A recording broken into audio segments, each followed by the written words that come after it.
6 حاجات تحاسب نفسك عليهم. الإخلاص في العمل، إن العمل لله.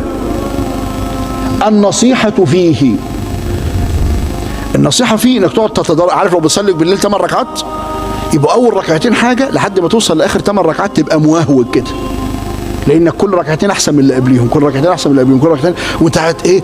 فاسجد واقترب، قاعد تقترب لحد ما جيت عند الفجر قعدت تدعي، بقى يقال إيه؟ قل يسمع لك، ادعو يستجاب لك.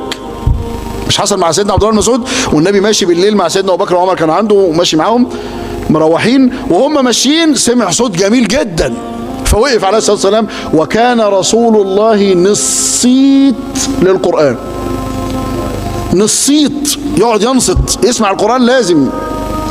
فسمع القرآن وقف عليه الصلاة والسلام. استنوا بقى شوية، فضل يتلو لحد ما خلص قراءته، فقال النبي صلى الله عليه وسلم اللهم اغفر لابن أم عبد.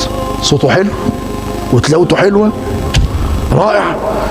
راح قاعد بعد ما خلص عبد الله بن مسعود وبسط يده وفضل يدعو، فقال له النبي صلى الله عليه وسلم سل تعطى، ادعو هتاخد اللي انت دعوته.